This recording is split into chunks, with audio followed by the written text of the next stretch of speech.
Jamie Dimon, for example, talking about the fact that he thinks Silicon Valley is coming to get the banking industry. And we've heard all of in fact, I was just with a major airline manufacturer who said, look, our biggest competition is not the traditional airline manufacturers. Our biggest competition is SpaceX, right? It's a company that didn't exist a handful of years ago and still crashes rockets on the landing pad. But these are the companies right now that are disrupting us. So we just got out of a panel discussion with our clients, literally ran straight from here, where we were talking about the impact of disruption on them. And we talked about a couple of different things. The first is the form of disruption that they're seeing.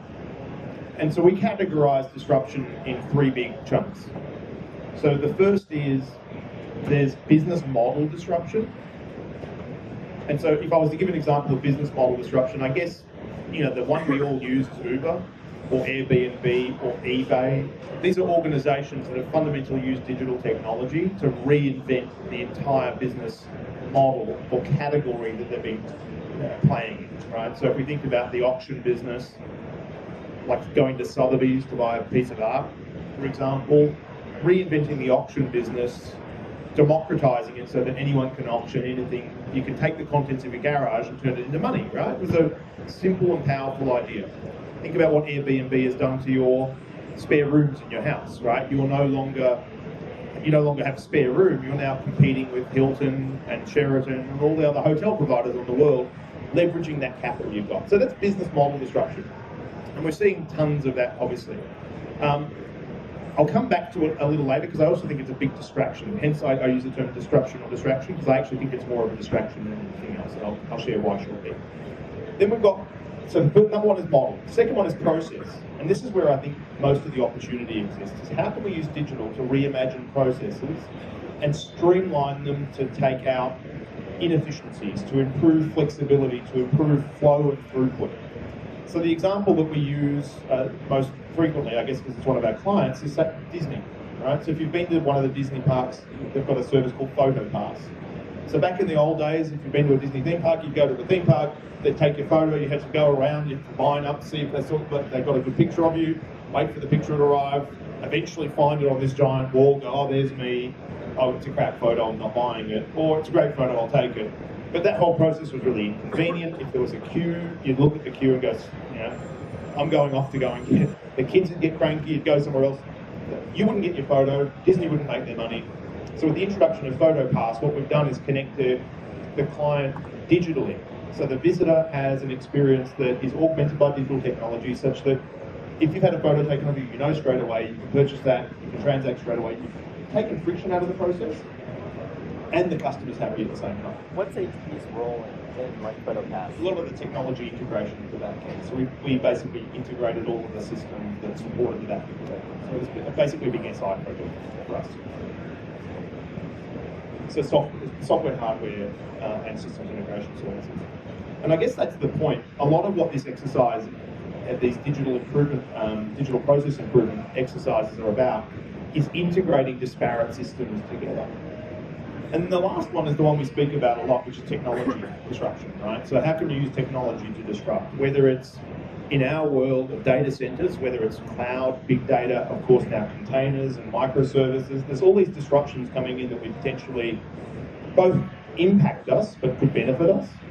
But more importantly, I think as we look forward, it's things like wearable technology, it's IoT, it's also cognitive computing, right? So how do we start to use computers to replace the role of maybe people in our businesses? I guess the point I want to make about these 3 layers is everyone talks about Uber, right? When we talk about digital disruption, or they talk about eBay or Airbnb, there's a couple of reasons why they're distracting. The first is there are actually not that many examples of those kinds, certainly not successful ones. They call them unicorns for a reason, right? They're very rare, they're highly valued, there's often a first mover advantage associated with it.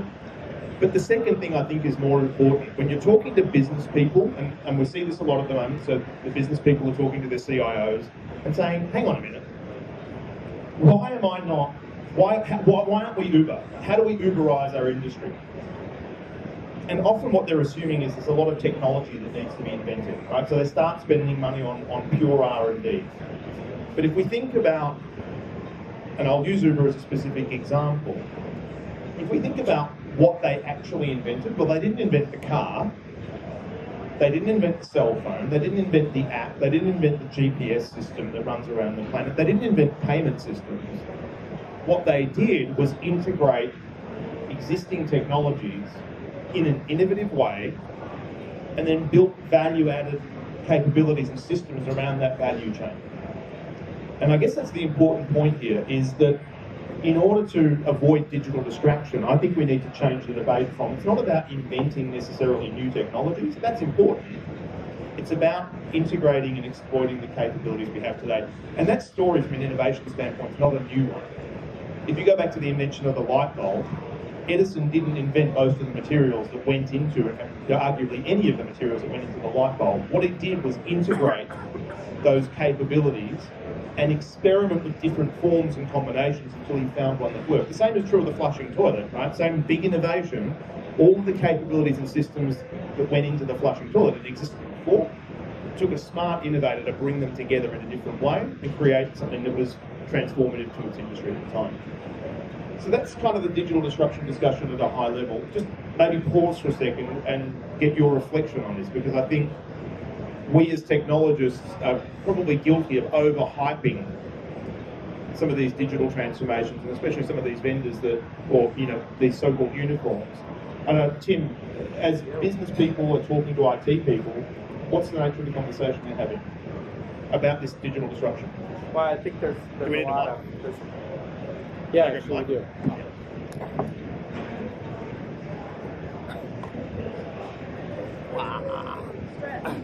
Let me just lay on the table here. Okay. We're in Vegas. Yes. Won't be the first time. It seems appropriate. Whoa. Carl, we weren't going to talk about that. Fair point. All right. Okay. Moving swiftly on. No, I think there's a lot of FUD, right? There's a lot of that fear, uncertainty, and doubt as to how companies are going to be disrupted. Now, there are some that are taking the ostrich approach, right? Stick their head in the sand. It's not going to hit me. It's, we're good to go. We've got other issues. So that's one dimension. The other dimension is, I'm not sure where this disruption is coming from. I got to figure it out. And where do I get started? So there's a lot of confusion there. But I think to your point, people need to start thinking differently about how they approach the problem, how they think about the problem, how they approach the problem. The traditional ways of, okay, we just have to come up with a better mousetrap, that's not the point. We have to go back and reevaluate, how do we deal with the mice problem, not build a better mousetrap. Yeah, absolutely. And it came up in the conversations. We had 60 IT leaders, CIOs, and others from around the Americas in a room this morning. We ran a quick poll of them, which we can, I think, share the results online. But what we found was that only 10% of them were basically saying, look, there's no disruption happening for us. There's nothing to worry about. When we asked if it was business process or business model that was being disrupted in their industry, 68% of them said it was the business model itself that was the problem, which really surprised me.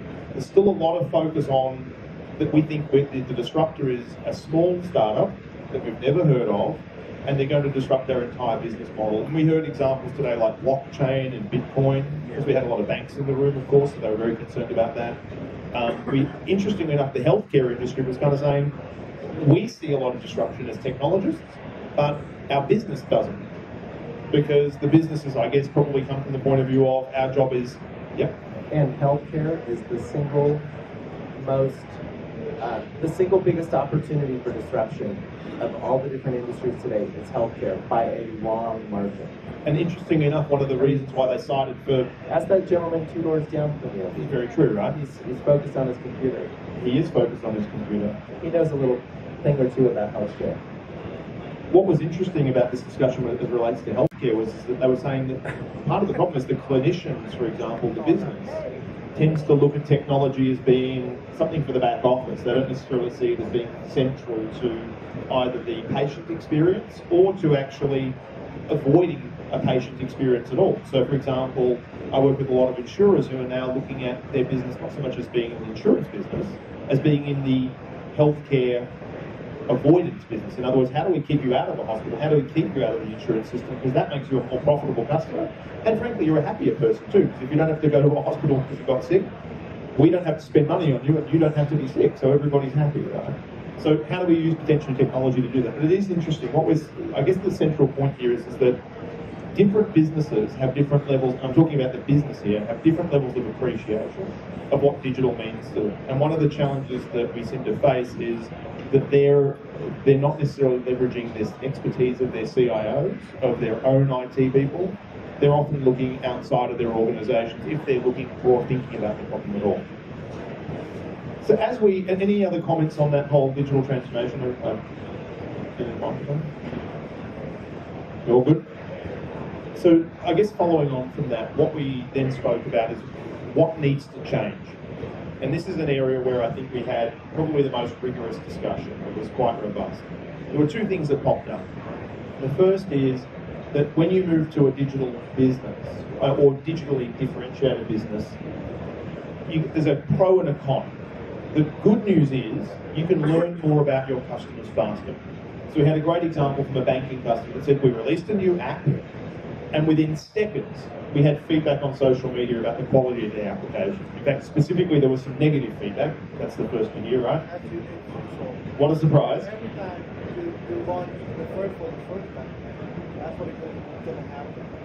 It's exactly right. And they did some really cool stuff. So they increased the size of the font that they had on their app so that people could read it, especially if they were a bit older. But guess what the complaint was about? Why did you make the font so big? Everyone can see my bank balance. Right? So they found that out within seconds. Now here's the important part though, is there was an expectation that people would be able to fix that. The great thing about digital is it's really easy to change stuff, right? The bad part about digital is if you're not capable of responding to that change quickly, you create a customer perception problem, number one, create an opportunity for your competition, and at the end of the day, you're missing the advantages of digital. So the challenge that they indicated was, number one, with digital, get great at listening and using data to help you make smarter decisions, but two, you've got to get better at innovating and releasing software to your customers. You've got to be able to take that feedback and turn it into a new product or service, do it quickly, do it effectively, and use the advantages of digital rather than squandering it. And what we found there, the big problem was cultural, is that their organisations have kind of gotten used to a model where they work every 90 days, every 180 days, they think about releasing software, they think about planning and building in this kind of waterfall mentality. And even those who are doing Agile described as what they call slow Agile. It's like, we do Agile, but our sprints are like 6 months long. Which is not so much a sprint, I guess, it is a sort of casual stroll through a park. The point being that they were really struggling with the issue of how do we iterate faster. And so, unsurprisingly, the topic of DevOps came up quite a bit. And some of the challenges they've had at adopting DevOps and getting their developers, their operations, their security people working together. And so one of the big aha moments for a lot of the people in the room, we actually had HPE IT come in and talk about what they're doing around DevOps. And who's met with Raphael or one of the HPE IT folks? So I highly recommend it if we can set that up, Laura. I don't know if it's possible to get HPE IT to talk to this team. Because if you look at what we've been doing around this whole space, it's been hugely, insightful for us in a number of different levels. But one of the key things we learned was, we keep talking about dev and ops, which is a bit like talking about the software-defined data center. We're still talking about us. And so one of the key learnings we have with DevOps is, as you're starting to create DevOps teams, make sure business is in the room. Because if we're talking about digital disruption and every business is a digital business, running a DevOps or a DevSecOps team without having the business people in the room, it's a bit like grading your own homework. How are we doing? We're doing great. Right? We need to have those business people in the room because they're the ones who should be driving and deciding what gets released, how it gets released, and the processes required for it. So that was one critical insight. And I guess the second big thing that came up, and it surprises me we're still having this conversation, and again, Tim, you might have a point of view on this, but the thing that came up time and time again was that we're still struggling with people having competing goals. That the ops people are gold on availability, the app dev people are gold on how much code are you pushing and how many function points have you released, and the security guys are gold on keeping everybody out and nothing bad ever happening, and that we're not cracking the problem of getting people's KPIs aligned, their goals aligned, so that they're actually able to collaborate more effectively. And does anyone, I noticed you were smiling at that comment. Yeah. In addition to being a blogger, I've overseen our software rollouts, and that alignment is pretty darn important to keeping the lights on in a good way, an innovative way, rather than just keeping the lights on in a managed way. Yeah. So it seems like we're perpetuating a lot of these silos, and I know we've been speaking about this now for what, two or 3 years, these silos and goaling problems, but for whatever reason they're not going away, right? And maybe we're not talking about this enough outside of our little community. It might be something we need to raise up. You're going to be about to say something. You're talking about culture here. Yep. It's, you want a mic? Can we grab a mic? You mind? Yeah. Pass over a mic. Sorry. It's I see it as a matter of culture when DevOps is going to be established in order for you to change that, because of DevOps is continuous change. Yep. All the time, change. So, including reconfiguring, it's changed all the time. So establishing that culture there to make it a little bit easier. It's not that easy. You have to change. You have to know the client and to do these changes. Like you want them to change right away. You want to implement the culture of DevOps in there, but also they are in my case, we just deployed 2 apps for our clients, and the legacy to the cloud has been our biggest problem. So I'm glad you brought that up. That was one of the other discussions we had today as it relates to digital transformation, is the role of cloud in all of this. Because, let me just connect the two concepts together. So we were talking about digital transformation and digital disruption. And then the topic of business being really aggressive came up, right? They want to move a lot faster. And then a lot of the public cloud initiatives in some of these big Fortune, 500 companies, a lot of the public cloud initiatives have started because business people were dissatisfied with what they could get from their own IT. So we started to talk then about, well, okay, if they're going to public cloud, what's stopping you from doing stuff in the private cloud? And what was interesting to me was the answer was actually 50% of the people in the room, and we've got, again, the statistics we can share, 50% of the people said it's the application. It's my legacy application that's actually the thing that's slowing me down in the transformation to the public cloud, or private cloud, I should say. Or for that matter, even public. It's not the infrastructure, it's the app that's holding us back. So clearly there's a lot of pressure in the system around, then do we have to renovate and rejuvenate our applications? Do we need to simply discard them but move to a net new application and therefore maybe net new business process? But again, it gets back to this, I think, realization that if you're a software company, and every company becomes a software company, then your apps are critical to your ability to innovate. And it sounds to me like that's been a problem. Starting from scratch sometimes is also another way to go. Just forget about the legacy and start from scratch. Do you see a lot of... Okay, Tim's just shook his head. Okay, it's going to be a fight. No, I respectfully disagree with my colleague to the left. But no, it's a congressional hearing now. Exactly. The reality is, sure, we'd love to be able to jettison legacy, but from a CIO's perspective, I don't have that luxury. The disruptors do, because they don't have a legacy. But the incumbents, that's a totally different story. So what you have to do, and let's not go down the rat hole of bimodal. I was about to go down the rat hole of bimodal. You know me so well. You knew exactly what I was going to talk about. Survey says. So I think it's important that there's a balance to be struck, but to Omar's point, you have to get away from it. You have to figure out how to move it forward. And to your point, you're right, it has nothing to do with infrastructure. Yep. It has everything to do with the application, but quite frankly, infrastructure doesn't really mean a whole hill of beans anywhere if you don't have an application or service that you can provide value and talk about, right? And I think that was one of the topics that came up today. So we are seeing a few both public and private cloud initiatives where they've built it for the building sake, and they haven't got the application strategy right to take advantage of that. I think going back to your point, we also talked today about with disrupt or disrupted is do you start effectively a new company within your own company and empower those people to try new processes and new systems, which does get back to that bimodal discussion, right? Because then you start to create this second-class set of people. Oh, we're the cool kids doing the cool new stuff, and you're the boring old people running the old systems, which the concern that was raised in some of the practical experiences, you tend to then get poor talent. It's hard to attract talent to the boring bits. And it's often what happens with the innovative part is they've almost become an island of innovation with no purpose. They're not integrated back into the business, and they always remain on the radical fringes. There were other people who talked about that works for them, but the general sense was those innovation teams, or the greenfields teams, tend to almost be isolated from the rest of the business. I'd be interested whether you have a different experience. Yes, I do. You do? We had a legacy app, right? When I came into to my clients, they were using that legacy app. But when we got into what we wanted to move them into the cloud right away. Yep.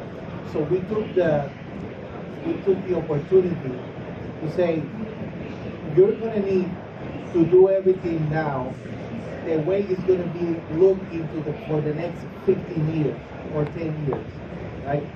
So we started to put stuff on the new application in the cloud that were already legacy for free, like for them to see that if moving from one to another one wasn't going to be that expensive and not that risky, because they were seeing all these stuff that were the same stuff they were seeing on the application, the legacy app.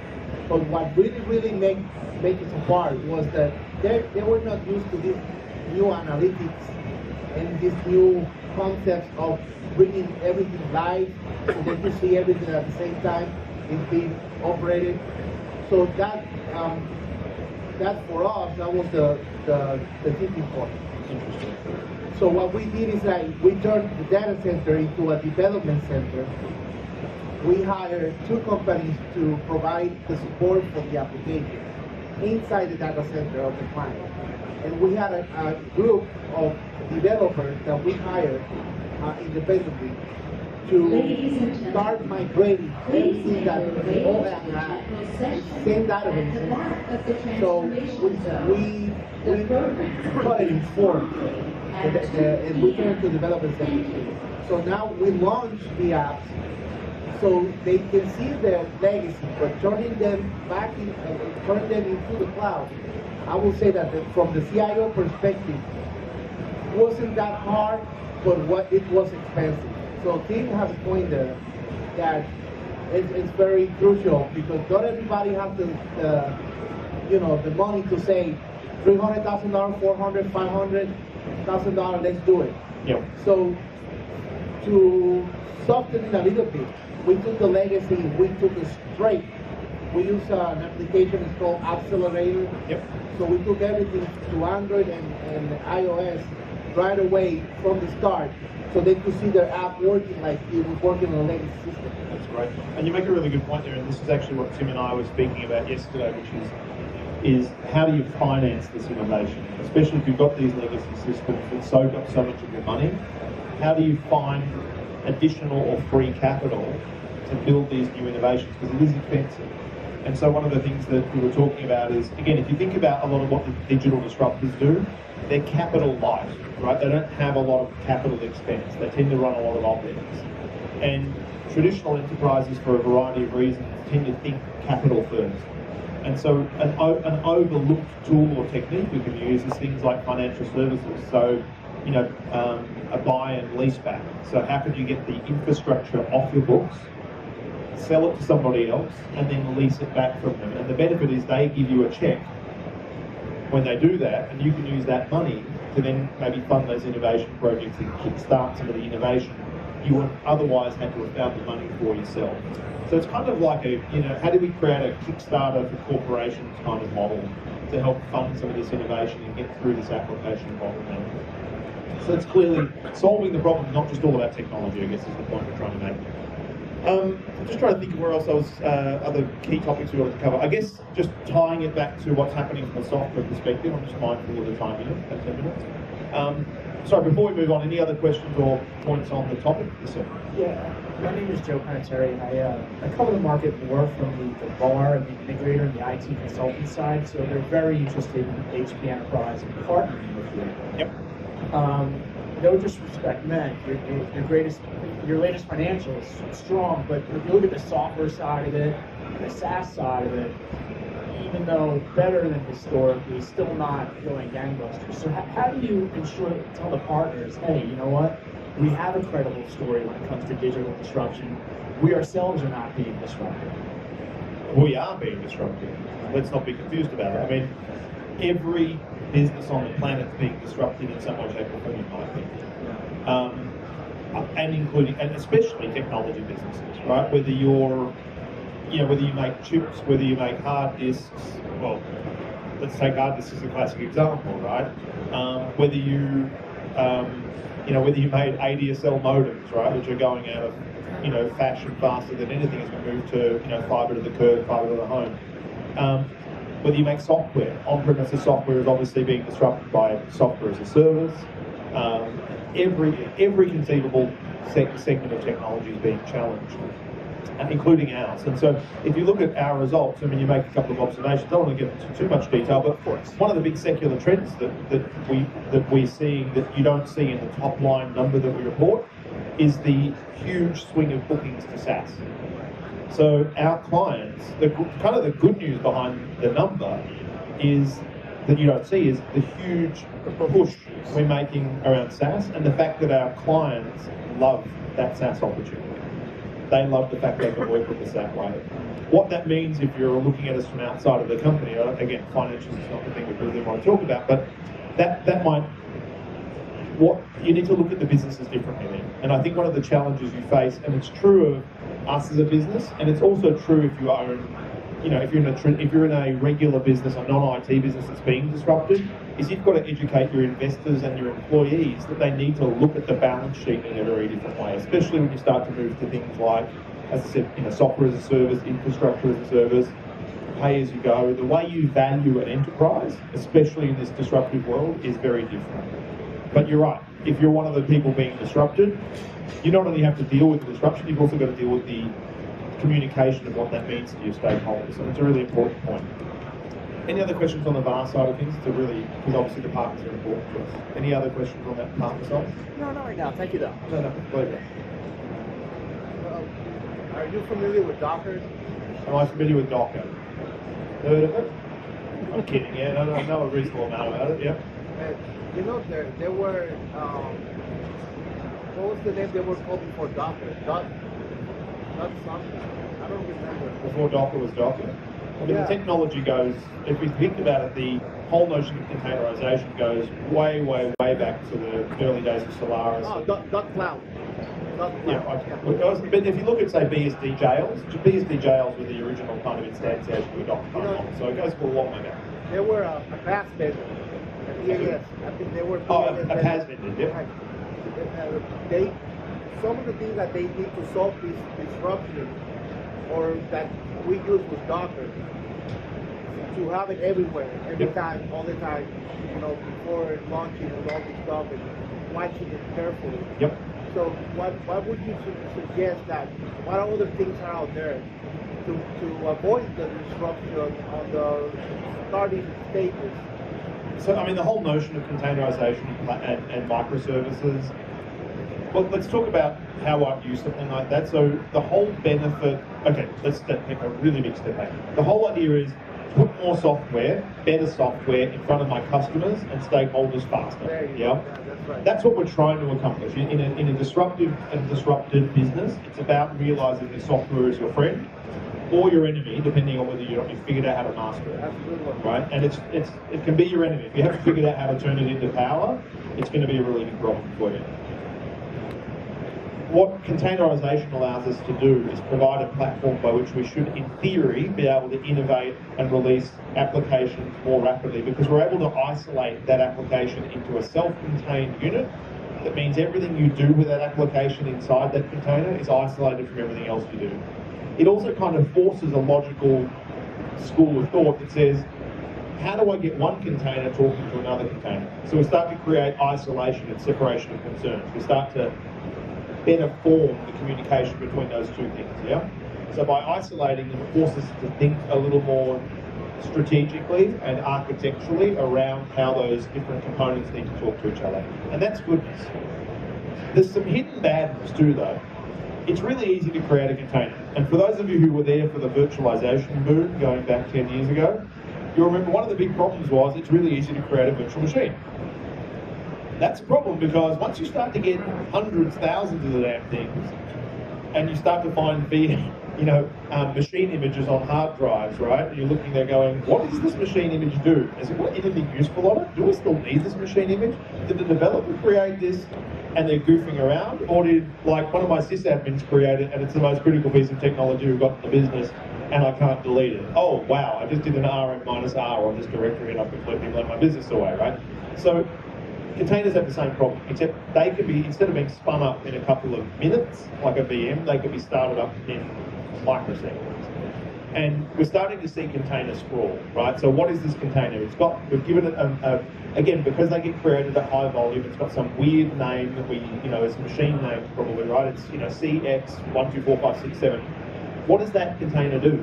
Again, is it mission critical? Is it important? Is it part of our business? Or is it something that someone created to goof around or something? And when you're talking about hundreds of thousands of containers and instantiation and destruction, again, measured in milliseconds, it's incredibly important to start to create systems of control around that. So containers are goodness for innovation, going back to your question, Omar, but the management challenges, I think, for most people are underestimated. Like most technology, it's fun to goof around with, but unless you think about it in an operational scale, you can make a lot of bad decisions. You're going to disagree with me. Yeah. Go for it. Grab a mic. We love a fight here. Yeah. No. The good news is I'm going to get you to fight over because it's bigger. It's on. So my argument is going to be like that's a solved problem. Things like Kubernetes with tagging and all that, it takes care of this operation. I was going to make that observation. So there are people who are thinking about like Kubernetes, for example, as a system with managing that at scale. But again, what happens is a lot of people start with containers without realizing that the management part of it's really important too. Yeah, I agree. And but the problem on the container space I see is people trying to containerize the legacy application, which defeats the purpose. I think things like that is much more difficult to deal with than the issue of like bringing up containers and scaling, tagging them properly and stuff like that. That's a really good point. So for those who can hear it, it's like, the old, I guess it's the same problem we've had with cloud, right? Is I just like to take my old apps forward to the new world without having to touch anything. And we're seeing that a lot with containers. How do I stick my existing app inside a container and not actually have to change anything? Because that's convenient for everyone. It's not really convenient because you don't have well-formed interfaces, etc., etc. I agree with you. All right, interesting side note on containers. Any other questions? Because I was going to quickly mention... Yep, okay, I just took my tweet there 5 minutes ago. Was that you, by the way? No? What was that? Just wrapping up, I don't know how many of you heard the announcements and will be hearing the announcements over the last couple of days, but I guess the big news for us from a software standpoint is around the ALN Octane release. So it's a brand new release of our ALN platform. It's really next-genning the whole thing. What does that mean? In practical terms, thinking about application lifecycle management as a big data problem. Right, you're creating literally billions of lines of source code. You're doing builds every day. You've got hundreds, thousands of developers working simultaneously on your applications. How can we use the data exhaust of the software development process to do things like better predict when bad apps are going to be released? To better predict the cost of application development based on the historical activities going on. So there's a whole number of ways we're going to use big data, or are using big data to better drive the application delivery process. Again, to help people digitally disrupt, to ship more apps, better apps faster. And the other thing we're doing, and again, this topic came up in a huge way during the DevOps discussion today, is the whole point around digital disruption is, as I mentioned earlier on, it's about integrating stuff a lot of the time, right? It's not necessarily always about inventing stuff, it's about integrating stuff. And it's true of the DevOps tool chain. A DevOps tool chain isn't typically one tool from one vendor. You might have GitHub for doing management of source code. You might have Jenkins there for doing build management. You might have Vagrant. You might have some open source components over here, some vendor components over there. So one of the other key things we've done with Octane is started to break it down into a set of functional API-driven capabilities and can start to integrate it to a tool chain. Again, the whole idea being you should be able to leverage a lot of multi-vendor, open source technology as well as proprietary technology and integrate it into a functional tool chain. So I think have we got the ALM team coming in to talk to them? We don't? Okay, that's a shame. There is a booth just outside of here that's doing some stuff around the Octane and the new release, so if you've got an opportunity, check it out. There is also a free trial online for this new Octane, ALM Octane. That's a good point, actually. Yeah, Laura, if you could send a link through everyone. So there is a free trial available. You can actually. That's the other big change we're making. Back to your question earlier on. One of the big disruptions in the software world is just put it out there, right? Let people try it. It's a try-by kind of world. Very different again from the way we used to think about software, especially enterprise software years ago. I've done a rant for a bit. Any other questions or comments for me? Sorry. This is what happens when I run from one meeting to another. We're about to let you go and spend some time with our boss, with Meg. Any other comments or questions from the team? Going once, going twice. Well, thank you so much for those of you all of you who joined last night. Thanks for joining us as well last night. It was a bit of something different. Yes. Very different. And I'll be around for the next 2 days, so if there's any of you want to catch up, just grab Laura. I've got like spots, yeah.